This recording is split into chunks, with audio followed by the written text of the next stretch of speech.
Well, obviously, for us, there is absolutely no room for establishing an empire through military conquest. This is out of the question. This is ridiculous. So, to regain the greatness of Iran could only be done in the human aspect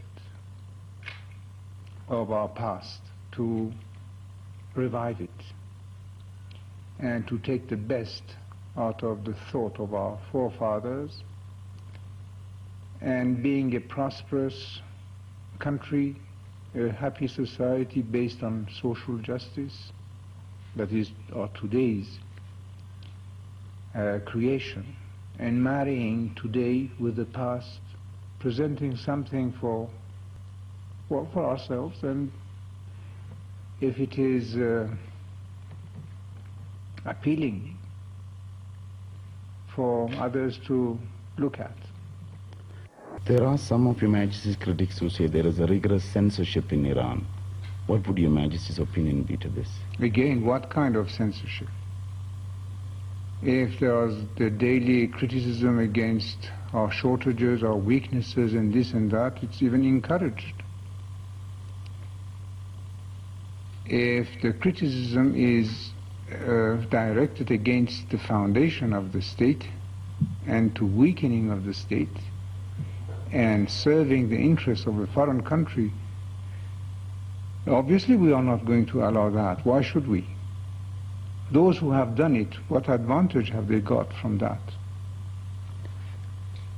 But freedom of opinion in any country and being able to criticize the existing organizations is a fundamental principle of democracy. Mm-hmm.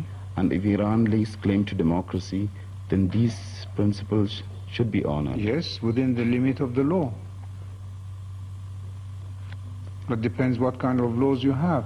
Within the limit of existing laws, obviously. One of our laws is that communism is not allowed. It's banned, so you can't do it. But could a journalist in Iran dare to criticize His Majesty? He could, but I don't think that he would. The danger for this nation is, should something happen to this person, that nation might crumble. Do you see such a danger for Iran? Well, I was trying to touch this subject, that the structure, the smooth running engine is the structure of the country. We have a political party. We have the people participating in the affairs of the country, be it the daily routine affairs or even political one, starting down from the village level up to the two houses of parliament, with village councils, city councils, provincial councils, and so on and so on. With a party which is really now englobing the whole of our population. But there's only one party which is allowed in Iran. Yes, but in that party, all shades of opinions are represented. Absolutely. That is why, for instance, in the past elections, instead of the party presenting one candidate for each constituency, presented 3, 4, 5 candidates for one constituency.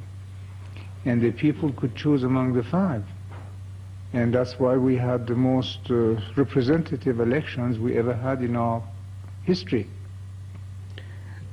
Your Majesty had some misunderstanding with the religious leaders in the course of your reforms. Does Your Majesty think that the Islamic religion is a hindrance to your reform plans, or has it been in the past? I don't think so. Not Islam. The priests, some of them, yes. But you can say that of all religions. All reformers in the world had to deal with the church, with the clergy. Starting from way back in Europe, before the Renaissance, and then you always had that clash between reform and church. But here we have not anything organized as the church. There are some isolated priests with whom I had to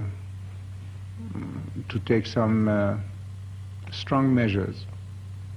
Would Your Majesty say that there is still opposition to you, be it religious opposition, be it communistic opposition? Communistic, very much, every day more.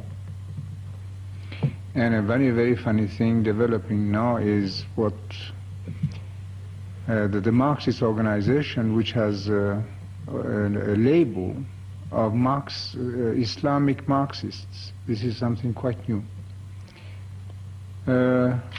Yes, definitely. I think the more we have success, the more desperate they become, and they try to do what they can against us.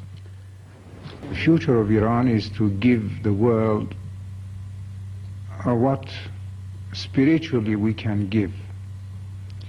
Either what we develop today, the social justice that we are developing today, going very, very, very far without infringing upon the liberties of the individual and without killing the incentive, but at the same time going very far in the repartition of wealth in a just and good way.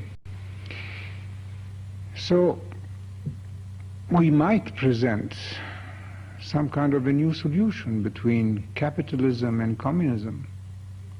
It's not because we have done it that I say that, but just wait a few years and you will have to take another look into that.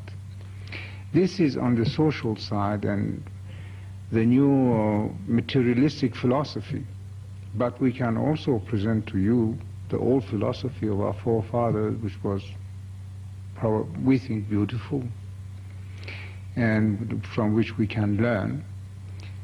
So in building a strong society on those bases, first of all, we are trying to serve our own country first, then our region, then eventually be a good partner for the rest of the